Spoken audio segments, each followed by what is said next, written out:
Ni matumaini yangu ya kwamba unaendelea kubarikiwa na kipindi hiki cha Amka Tumsifu Mungu. Na nikukaribishe tena kama ndio kwanza unaungana nami. Na tumeendelea na somo letu hapa tangu ilipofika saa 12:30 kwa nyimbo nzuri za Injili ambazo zimewatia faraja ama zimekutia faraja mtumishi wa Mungu ambaye unatufuatilia. Na hapa tupo tena, tumerejea kuendelea na somo letu hili la namna ya kuombeana, somo la maombezi. Na leo tunaendelea na kipengele ambacho tuko na mchungaji Boniface Steven, na hapa atatufundisha vyema kabisa ili tuweze kuelewa kwa nini ni maombezi yanahitajika hasa kwa sisi ambao tunasema kwamba tumemwamini Yesu Kristo. Na nikuombe tu uendelee kusalia pamoja nami, na kama kutakuwa na maswali ama kutakuwa na chochote ambacho unatamani kuniuliza, unaweza ukatuma ujumbe wako kupitia namba ya simu 0655770796. Na namba hizi zipo hapo kwenye TV yako, unaweza ukakopi vizuri kabisa na ukautuma ujumbe wako kupitia namba ya simu hiyo. Lakini pia kwenye mitandao ya kijamii unaweza ukatupata huko kwa kuandika neno Tumsifu Mungu, na huko unaweza ukaachia maoni yako, ama unakuwa kuna namna unatamani kutupata lakini hujui tupate vipi. Huko pia ni sehemu sahihi ambapo unaweza ukatupata na ukawasilisha ujumbe wako ambao unatamani kuwasilisha hapa studio. Mimi naitwa Madoshi James, na anayefanya kuonekana hapa ni Venita pamoja na kameramani Elishandaro, na msimamizi wa kipindi hiki ni Emmanuel Makuliga.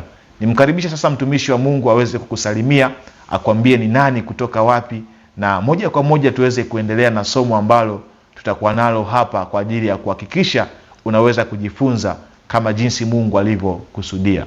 Mchungaji, karibu sana. Asante. Karibu sana kwenye kipindi. Asante. Karibu sana Star TV. Asante, namshukuru Mungu. Sawa. Tumeachana Jumapili iliyopita kwa somo ambalo tulikuwa tumelianza takriban siku kadhaa. Na sasa tumekutanishwa tena na Mungu hapa kwa ajili ya kuweza kuhakikisha mtazamaji wa Amka Tumsifu Mungu anaweza kufahamu hiki kitu ambacho hatukuweza kukimaliza wiki iliyopita.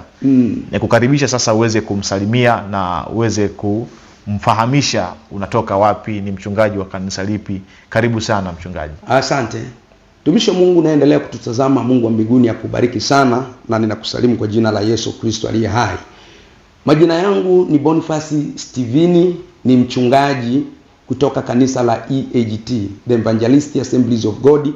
Niko pale Kisesa, mtaa wa Bujola, wilaya ya Magu, katika mkoa wetu huu wa Mwanza.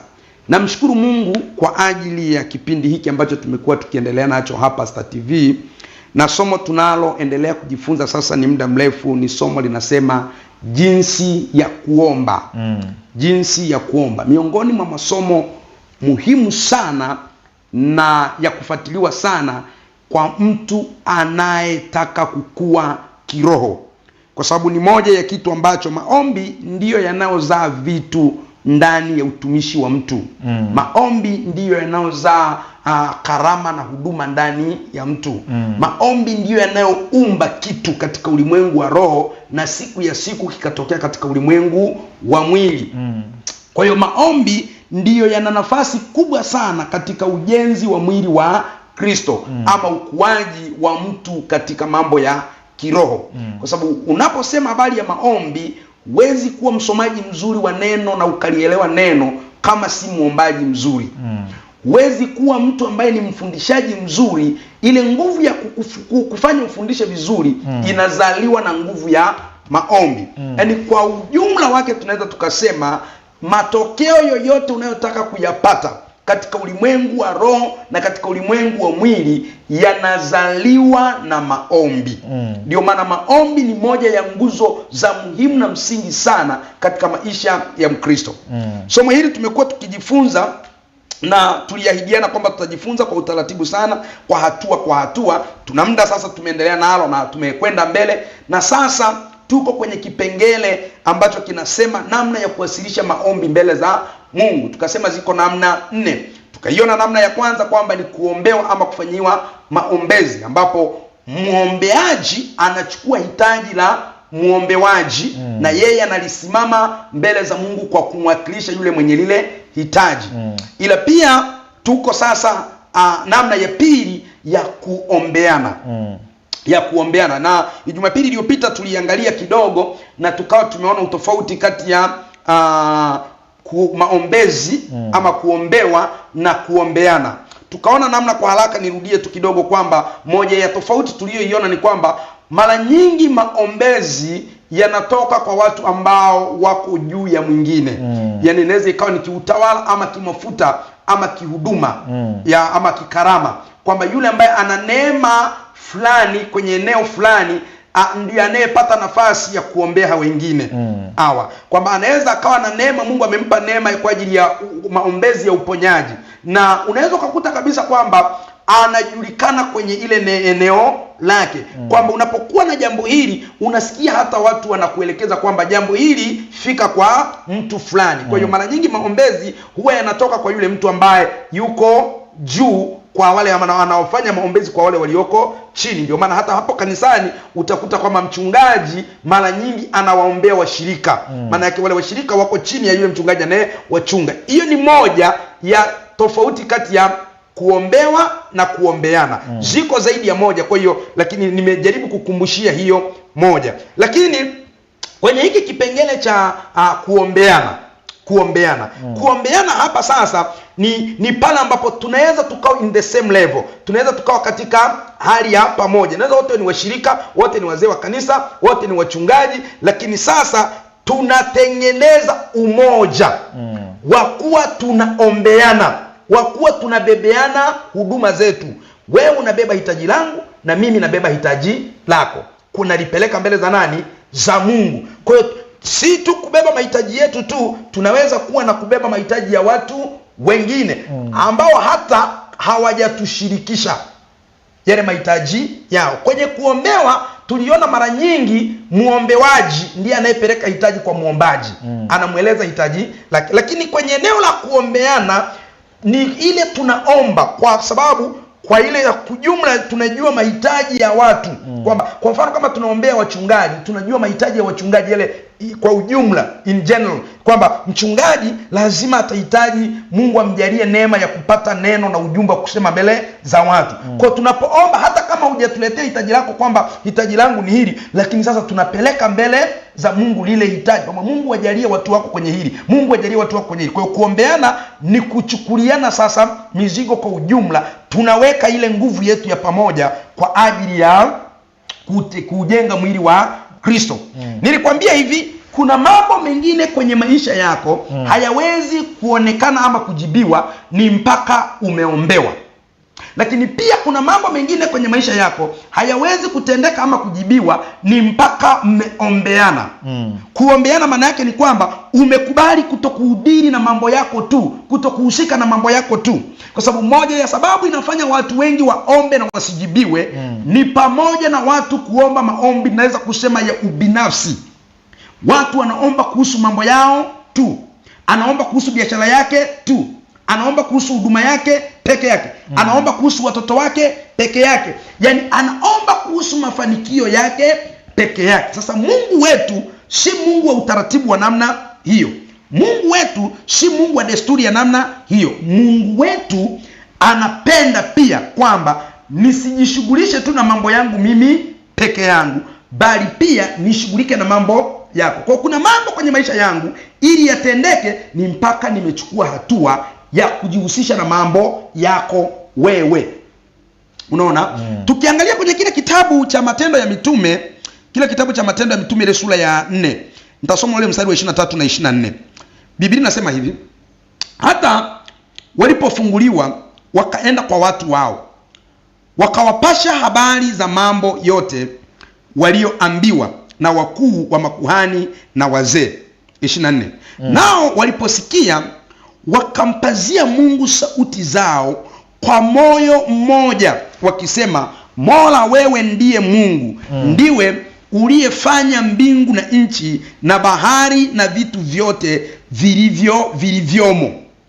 Hapa ni kipindi mitume wanahubiri injili, wanafanya kazi ya Mungu, wakakutana na vipingamizi, wakakutana na changamoto, wakawa wamekamatwa, wakafanywa kwa namna walivyofanywa na wakuu wa dini hizo zilizokuweko na wasimamizi. Na wakapigwa marufuku kwamba hawaruhusiwi kuhubiri injili kwa jina la nani? La Yesu Kristo. Wakapigwa marufuku na wakapewa vitisho kabisa. Sasa walipotoka kule, kwa mujibu wa Biblia ni kwamba walikuwa wameingiwa hofu. Ni kama kwamba roho ya kukata tamaa kuendelea kuhubiri injili imeingia. Na samahani nikukatishe mchungaji. Ndiyo. Hii injili ambayo walipigwa marufuku kuihubiri ilikuwa tu ni kwa jina la Yesu Kristo, ama injili nyingine wangeweza kuihubiri, ama injili haikamiliki bila kuwa na Yesu Kristo? Ndio jibu. Unapozungumzia habari ya injili, kuzungumza habari ya matendo ya Yesu Kristo. Unapozungumzia habari ya injili, unamzungumzia Yesu. Unazungumzia habari ya kumfunua Yesu Kristo. Kwa hiyo hakuna injili bila kuwa na Yesu Kristo. Hapana injili pasipokuwa na Yesu Kristo. Sasa nikukatishe mchungaji, samahani. Weka usawa. Kuna namna fulani tumekuwa tukisema kwamba kuna nyimbo za injili, lakini hizi nyimbo ukizisikiliza uone popote Yesu akitajwa. Hizo ni nyimbo za injili ama ni namna tu zimetengenezwa mazingira ya kuonekana kuwa ni nyimbo za injili? Nyimbo za injili zote zinamtaja Yesu. Labda kama wewe ulitaka tu kwamba sasa upate lile jina Yesu. Kwa sababu tunapozungumzia habari ya Yesu, hatuzungumzii lile jina, tunauzungumzia ule ukuu wake, tunauzungumzia ule utawala wake, tunauzungumzia ule utendaji kazi wake. Kwa sio lazima atajwe jina. Si lazima litajwe jina Yesu, lakini ndani ya zile nyimbo, ndani ya yale mahubiri, ndani ya yale mafundisho, ndani ya yale maombezi, lazima yabebe utawala wa Yesu, utukufu wa Yesu, jina la Yesu, uweza wake na utendaji kazi wake. Sawa. Naomba sasa tuendelee pale nilipokukatisha. Amen. Kwa hiyo unaona hapa Biblia inazungumzia habari ya hao mitume. Biblia inasema hivi, walipotoka kule wakawahusisha, wakawashirikisha watu wao. Maana yake wakaeleza lile hitaji lao kwa watu ndugu zao. Biblia inasema hivi, wakapaza sauti kwa pamoja. Wakapaza sauti kwa pamoja, kwa mioyo mmoja, wakamweleza Mungu kuhusu habari hiyo. Ukisoma kwenye hiyo, ukisoma ukashuka pale chini, ukasoma ule mstari wa 32. Biblia inasema hivi, na jamii ya watu walioamini walikuwa na moyo mmoja na roho moja, wala hapana mmoja aliyesema ya kuwa kitu chake alicho nacho ni mali yake mwenyewe, bali walikuwa na vitu vyote shirika. 33. Na mitume wakatoa ushuhuda wa kufufuka kwake Yesu kwa nguvu nyingi, na neema nyingi ikawa juu ya watu. Na neema nyingi ikawa juu ya watu wote. Maana yake sasa unaona maombi yale ya kuombeana, yale ambao wale watu walipoambiwa mazingira wanayopitia mitume, walipoambiwa dhiki wanayokutana nayo mitume, walipotambua vipingamizi wanaopitia mitume, Biblia inasema wakaweka nia ya pamoja kuipaza sauti yao kwa Mungu. Walipopaza sauti yao, unaona huku sasa panaanza kusimuliwa kutokea matendo makuu ya nani? Ya Mungu. Lakini chanzo chake ni pale watu walipowekwa pamoja katika kuomba. Ninapozungumzia habari ya kuombeana, mimi binafsi nina ushuhuda mwingi sana katika eneo hili. Maana hata kabla sijawa mchungaji, nimekuwa mwenyekiti wa kikundi cha maombi ndani ya kanisa la mahali pamoja. Kiukweli kupitia ushirika ule na ujumla ule, tulikuwa watu wachache tu, tulikuwa watu 12. Kwa watu 12 kwenye kile kikosi, watu 12. Lakini kuna mambo makubwa mengi Mungu alitenda kupitia umoja wetu ule ambao tulikuwa tunakutana. Nakumbuka tulikuwa tunakutana kila siku ya Alhamisi, tulikuwa na mkesha ndani ya kanisa kama kikundi cha wana maombi. Na miongoni mwa vitu ambavyo saizi kanisa limeviacha ni pamoja na hivi vikundi vya maombi. Na kuna sababu kwa nini vimekufa, kuna sababu kwa nini havitendi kazi, kuna sababu kwa nini havileti matokeo. Nafikiri Mungu akitujalia muda nitakuja nifundishe kwamba kwa nini hivi vikundi leo hii havileti nini matokeo. Lakini ukweli wa Mungu na vipo ambavyo vinaleta matokeo. Na ukweli wa Mungu ni kwamba miongoni mwa maombi yanayoleta matokeo makubwa ni pamoja na maombi haya ya kuombeana. Maombi ya kufanya nini? Kuombeana. Sasa ukitaka uelewe kwamba kuna vitu kwenye maisha yako Mungu hawezi kuvitenda, ni mpaka wewe umehusika na mambo ya watu wengine. ni mpaka na wewe umehusika na watu na mambo ya watu wengine. Ni pale ambapo Mungu wetu hapendi ubinafsi. Mungu wetu hapendi ubinafsi. Mungu wetu anapenda, yani anapenda kwamba wewe ulichonacho uhakikishe kwamba kinaleta matunda kwa watu wengine, na wewe kile ulichonacho uhakikishe kinaleta matunda kwangu. Kwa Mungu wetu sio Mungu wa nini, wa ubinafsi kabisa. Ni Mungu anayetaka ile kwamba kile mtu alichokibeba kizae matunda kwa ajili ya ufalme wake. Sasa katika habari ya kuombeana, ili mtazamaji anielewe vizuri, kuna maswali ambayo ni lazima uweze kuyatafakari, uweze kujiuliza kwamba, moja ya swali kwamba wewe unataka watu wa kuombea, kwamba kuna watu, kwa mfano mimi hapa kuna mtu anakuambia, anapiga simu anakuambia mchungaji niombee, mchungaji niombee, mtu ombee hapa kanisani, Lakini swali la kujiuliza, wewe unayetaka wengine watenge muda wao kwa ajili ya mambo yako, je, wewe huwa unatenga muda wako kwa ajili ya mambo ya watu wengine? Swali la kujiuliza. Swali la kujiuliza. Wewe unataka watu wa kuombea kwenye shida zako, kwenye tabu zako, kwenye mapito yako, kwenye mizigo yako. Je, wewe huwa unatenga muda kwa ajili ya watu wengine? Kwa sababu hiyo ndiyo kanuni ya nini? Ya kibibilia. Mungu huwa hatendi kazi katikati ya watu ambao wao wanaangalia mambo yao wenyewe na hawaangalii mambo ya watu wengine. Ndio maana Luka anaandika kwenye kile kitabu cha Luka sura ya 6 mstari wa 31, anaandika, anasema hivi, kama mnavyotaka watu wawatendeeni ninyi, watendeeni nao hivyo hivyo. Kwamba yale ambao nyinyi unataka watu wafunge waombe kwa ajili yako. Je, wewe unafunga kuomba kwa ajili ya watu wengine? Kipimo ni kile kile. Apandacho mtu ndicho avunacho. Wewe unataka watu wakuombee, wafunge na kuomba, walie mbele za Mungu kwa ajili yako. Je, wewe unaomba kwa ajili ya watu wengine?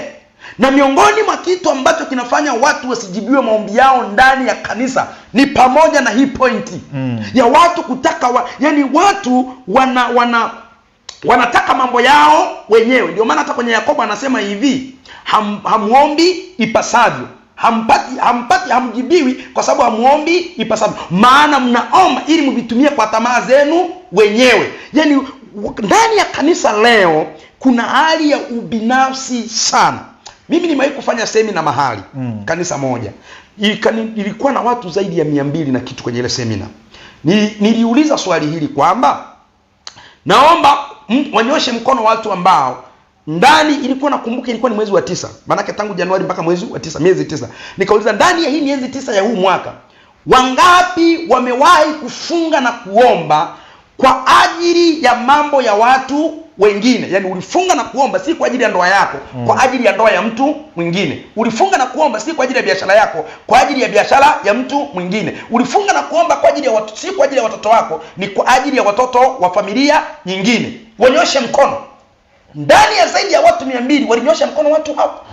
Maana yake zaidi ya watu 200 pia hawajawahi. Maana yake kila anaingia kwenye kuomba anaomba kwa ajili ya mambo yake mwenyewe. Sasa Mungu wetu si Mungu wa namna hiyo. Lakini swali lingine la pili la kutafakari, sawa, ni kwamba kuna mtu umeshawahi kupita kwenye kipindi kigumu na kuna watu walisimama kukuombea na kweli Mungu alitenda na akakutoa mahali hapo akakupeleka mahali pengine. Lakini je, huwa una muda wa kutafakari kwamba pito lako lilolipita bado kuna wengine wanalipita?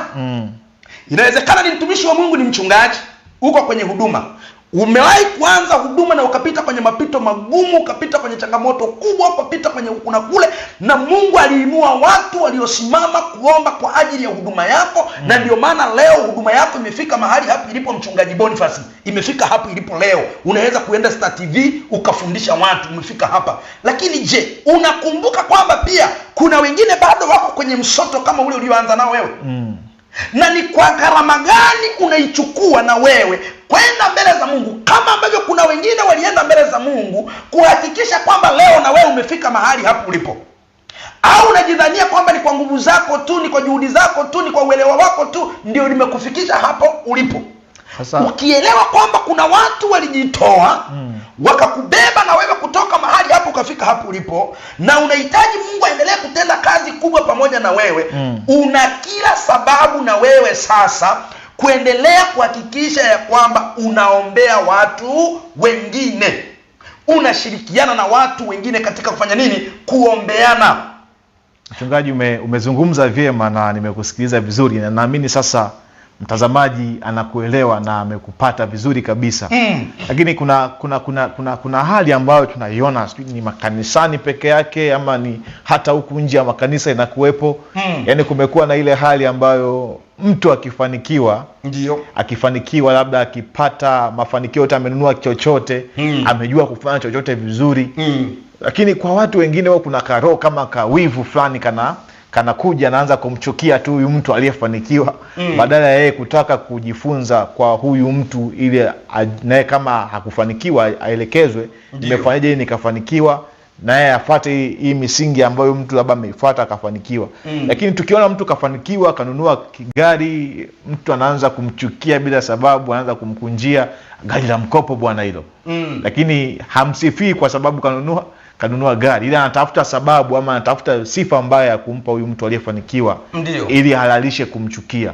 Hiyo inaweza kutokana na huu binafsi, ama ni kitu gani kingine kinaweza kikachangia hali kama hii kuwepo makanisani? Ni matokeo ya ubinafsi ambao kimsingi ni roho ya kishetani ndani ya mtu. Na pia hili jambo, kwa mfano hilo swali lako, huwa nalifundisha vizuri nikiwa nafundisha roho ya umaskini. Kwa mfano kutambua dalili za kwamba wewe ni maskini. Moja dalili ya kutambua kwamba wewe ni maskini ni kupata uchungu ndani ya moyo wako unaposikia fulani amefanikiwa. Yaani unapoona, inaweza kawa ni kaka yako kabisa, tumbo moja, ni ndugu yako, anapiga hatua, unausikia ndani ya moyo kuna maumivu. Inawezekana ni mchungaji, unaona mchungaji mwenzako anapiga hatua kufanikiwa level fulani, yaani ukisikia ile mafanikio yake unaumia. Si kwamba amekutenda baya, si kwamba amekusema ubaya, si kwamba amekuzungumza vibaya, lakini yani automatic. Yani nafikiri hata mimi hayo nakutana nayo kwamba sijai kujibizana na mchungaji au mtumishi mwingine hivyo, wala kuna mwingine kabisa mjai kuonana, unaona, wala hujai kumkosoa wala kufundisha ufundisho ambalo linamkosoa yeye. Lakini unashangaa tu kwenye mitandao ya kijamii anaandika vitu pale vya kukurashi, vya kufanya, yani unaona kabisa kwamba ni kukushambulia. Na ushambulizi wake anaokushambulia si kwamba wewe umekosea katika kufundisha watu katika kufanya nini, lakini tu ni zile hila. Yani ni kama mtu anaumia kukuona umepiga hatua, umefika mahali pale ambapo yeye hajafanya nini. Hiyo huwa ni moja ya dalili ya umaskini. Anakuchukia tu bila sababu. Dalili ya umaskini. Yani unaweza kuwa mnafanya biashara hapa, una frame hii, akaja mtu mwingine frame ya pili akafungua biashara pamoja na wewe, ukashangaa unamchukia, hata msalimiani, unaona kama amekuja kukubebea wateja wako. Ile huwa ni roho ya umaskini. Ambaye hana roho ya umaskini anaamini kwamba riziki anatoa Mwenyezi Mungu, na riziki yangu ataniletea nani? Mungu. Hata kama tungelikuwa tumepanga biashara zinazofanana watu 30 sehemu moja, mimi riziki yangu Mungu ataniletea tu. Kwa hiyo unapoona mtu anachukia mwingine kupiga hatua kutoka sehemu moja kwenda sehemu nyingine, ni roho ya kishetani ndani yako. Hiyo sio roho ya Mungu. Roho ya Mungu ni roho ya kuombeana. Roho ya Mungu ni roho ya kutakiana heri. Roho ya Mungu, mtu ambaye ana roho ya Mungu ni mtu ambaye akikuona leo mtumishi wa Mungu huko mahali hapo, anatamani pengine ajifunze kwako, atake kujua kwako kwamba wewe umepita pitaje mpaka umefika mahali hapo. Umetokea wapi mpaka umefika mahali ulipofika.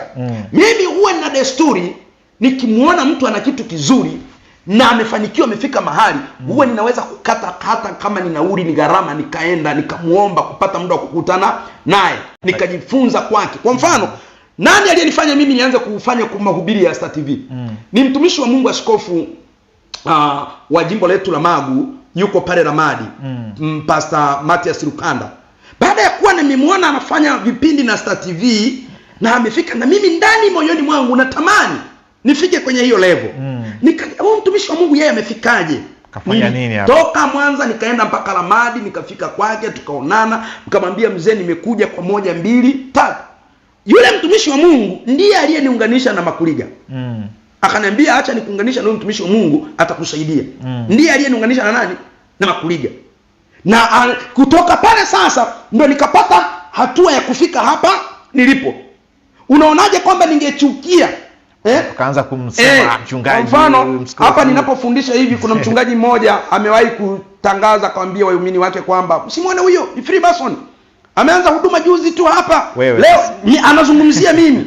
Ni Freemason hao. Wameanza huduma juzi tu. Leo tu wako kwenye TV. Amepata wapi uwezo wa kufika kwenye TV? Sasa kwani uwezo wa kufika kwenye, ni neema ya Mungu tu. Unatafuta namna ya kujifunza. Sasa unaweza ukaona kitu cha namna hiyo ni kwamba ni roho tu ya wivu wa kishetani. Unajua kuna wivu wa kimungu pia. Wivu wa kimungu ni ile kwamba ukiona mwenzako amefika hatua, ndani yako na wako shauku na wewe ya kupiga hatua ufike pale.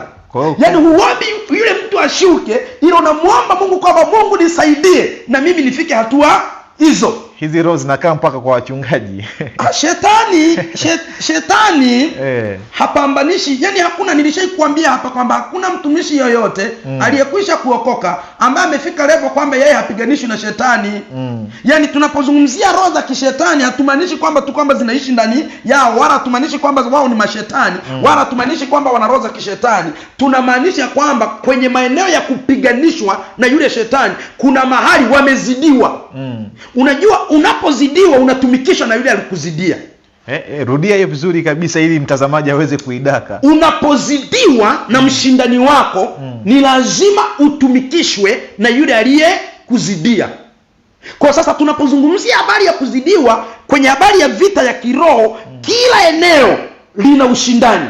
Inawezekana kabisa kwenye eneo hili umeshinda, kwenye eneo hili ukashindwa.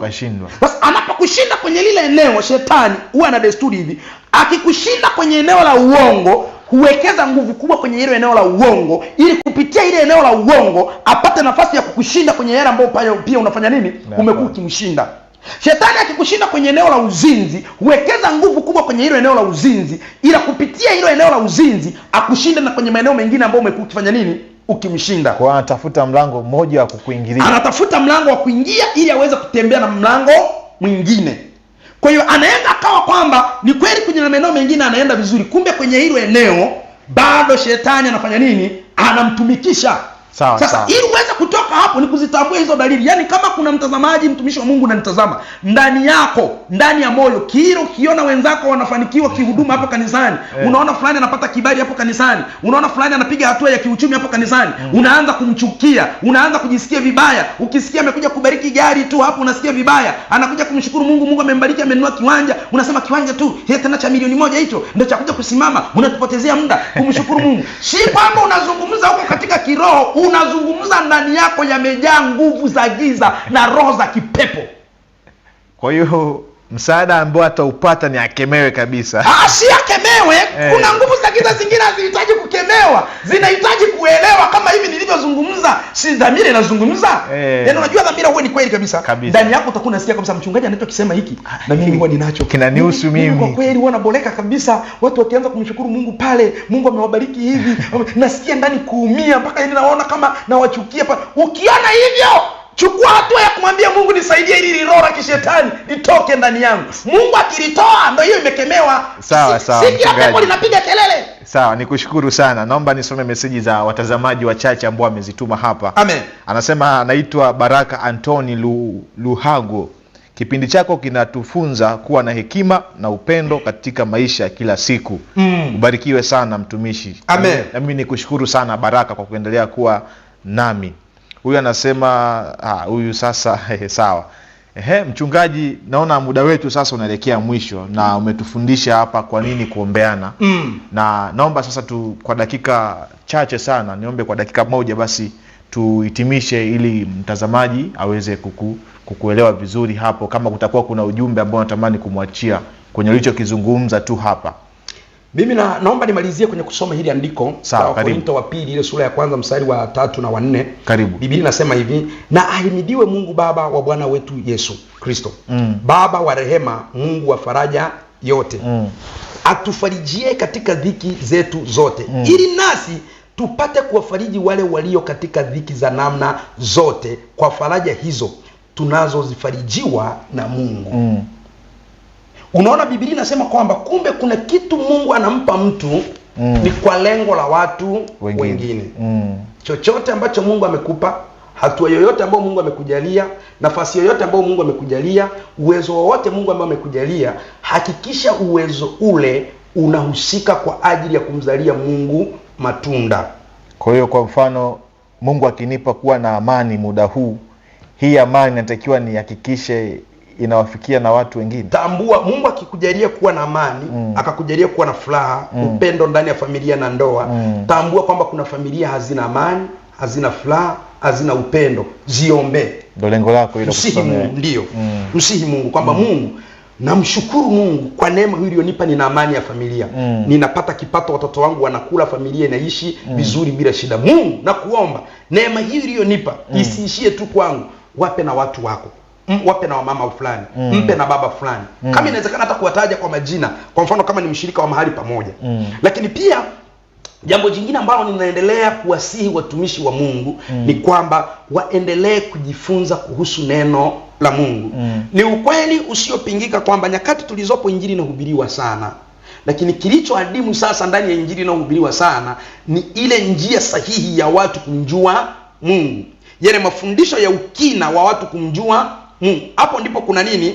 Kuna shida. Hapo ndipo kuna shida ya watu kumjua Mungu. Na katika kizazi tulicho nacho leo, ukisoma kwenye ile waraka wa pili wa Petro anaandika, anasema hivi: adui tuliye naye leo anatumia uelevu mkubwa sana kuingiza uzushi wa kupotosha. Anatumia uelevu mkubwa, maana yake kwamba hata sisi tunaoshindana sasa tunahitaji kupata mafundisho ya kina, yaliyoshiba, yenye majibu, yenye kujua namna ya kuenenda. Ndio maana nilipoanza kufundisha hili somo la jinsi ya kuomba, baada ya kuona kuna uhitaji mkubwa sana kwa watu, ndo nikaweka grupu la WhatsApp la kufundisha watu. Kiukweli mtumishi wa Mungu, ndani ya hilo grupu la kufundisha watu, ninamshukuru Mungu sana, limekuwa msaada mkubwa sana. Sawa, na kwa hilo grupu la kufundisha watu nipende pia kutumia nafasi hii kuwashukuru wale watumishi wa Mungu ambao wameendelea kusapoti kazi hii ya Mungu inaendelea kufanyika, kwa sababu ndani ya hilo grupu la WhatsApp kuna mahubiri nayotuma ya video, kuna mahubiri nayo rekodi, kuna mahubiri na chapa naweka mle ndani, na kuna ili ya rusha yanahitaji MB na vitu vingine na muda wa kutenga. Kwa kweli kuna watu wa Mungu ambao wameendelea kuguswa kwa hiari yao, wamekuwa kisapoti kwa gharama zao za fedha kwa ajili ya huduma hiyo. Hata mimi kuniona hapa naonekana kila siku ya Jumapili, kuna watu wa Mungu ambao wameendelea kuwa na support kisadaka, na mimi naendelea kupata namna ya kusafiri kutoka kule niliko kufika mahali hapa, na nikaonekana kile Jumapili. Kwa hiyo niseme Mungu wa mbinguni abariki watu hawa sana. Sawa sawa. Naomba sasa mchungaji,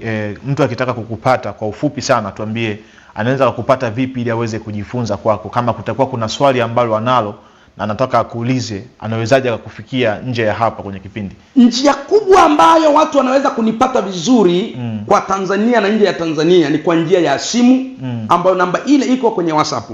Kiukweli ni kwa uchache ninafundisha ama kutoa majibu kwa mtu mmoja mmoja, kwa sababu watu wanakuwa ni wengi. Ukisema ni mjibu mmoja mmoja kati ya watu 100, nitatumia muda mrefu na nitashindwa kuwahudumia.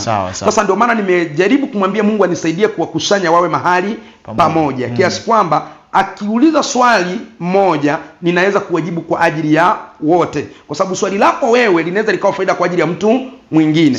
Na imekuwa ikifidi sana. Sasa namba yangu ya simu ambayo inapatikana, ambayo watumishi wa Mungu anaichukua na iko kwenye WhatsApp, niambie tu nikuunge, ni namba ya Voda ya 0744 0744 48 80 53. Rudia. 0744 48 80 53. Sawa mchungaji, niombe sasa kwenye hiyo namba nitakuunganisha kwenye grupu. Nitoe tu angalizo kabla mja utamalizikia tunapoelekea mwisho, kwamba unapoingia kwenye grupu hakikisha unakuwa mwanafunzi aliye hai. Hayo mengine utawaambia kwenye grupu akiwa amefika. Amen. Sawa, nikushukuru sana mtazamaji wa Amka Tumsifu Mungu katika kipindi hiki kinachopatikana hapa Star TV.